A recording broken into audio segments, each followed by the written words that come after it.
السلام عليكم ورحمة الله وبركاته نحمده ونصلي على رسوله الكريم أما بعد أعوذ بالله من الشيطان الرجيم بسم الله الرحمن الرحيم وقل جاء الحق وزهق الباطل إن الباطل كان زهوقا সম্মানিত দিনী ভাই ও বোনেরা প্রতিদিনের মতো নিত্যদিনের মতো আজ গুরুত্বপূর্ণ এক বিষয় আপনাদেরকে শেয়ার করব ইনশাআল্লাহ।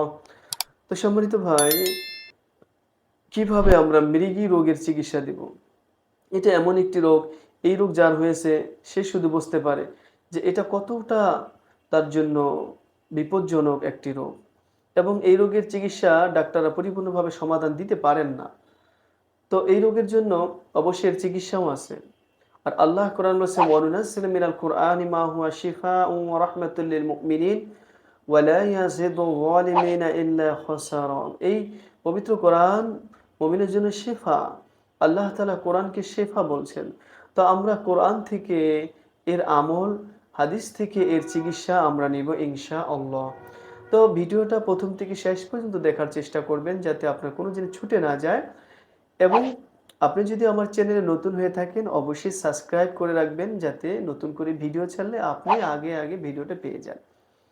এবং দেখতে থাকুন ইনশাআল্লাহ। কোরআনী আমল দেখতে দেখতে ভালো লাগলে ইনশাআল্লাহ আশা করি আল্লাহর কাছে এবং ভালো লাগবেও।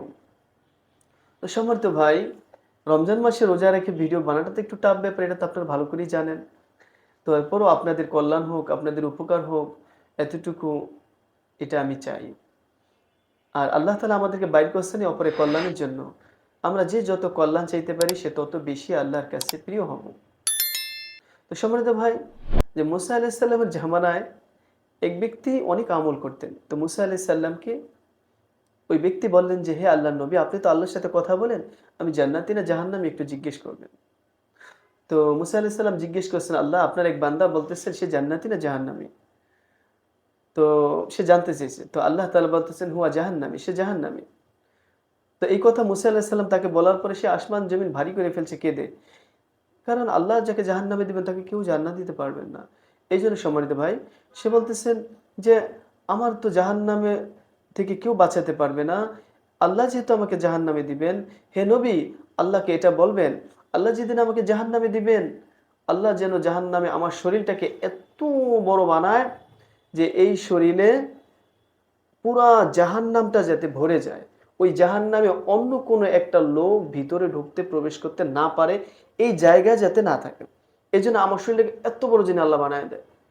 তার এই অপরের কল্যাণমূলক কথাটা আল্লাহর এত ভালো লাগছে, তখনই আল্লাহ তাআলা মুসা আলাইহিস সালামের কাছে ওহী প্রেরণ করে বলতেছেন, হে মুসা, আপনি বলুন আল্লাহ তাকে জান্নাত দিবেন।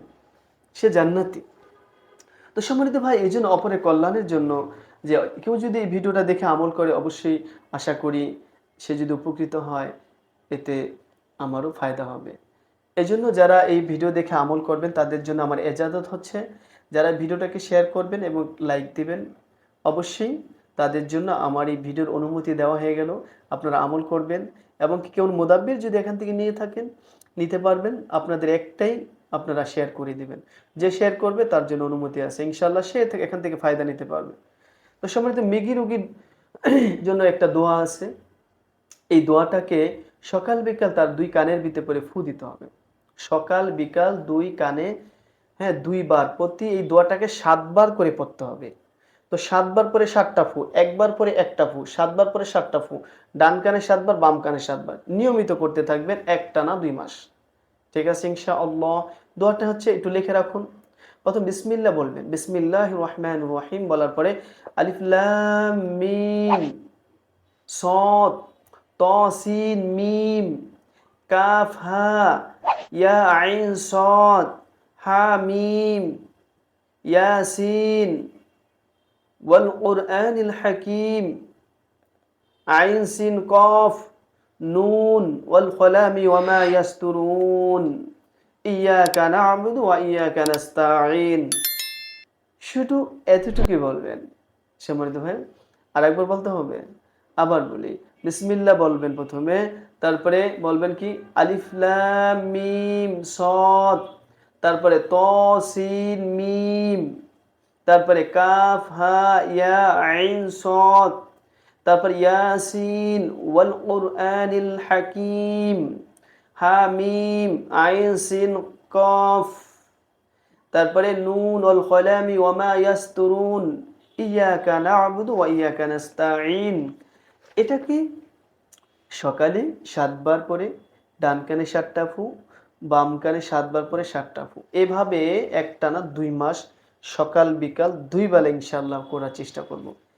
এরপরে সম্মানিত ভাই, যে সূরা বুরুজের ১০ নম্বর আয়াতটা, সূরা বুরুজের ১০ নম্বর আয়াতটা, এটাকে আপনি জাফরানের কালি দ্বারা, অথবা এক ধরনের কালি আছে যে ওই ঝিলঝিল করে,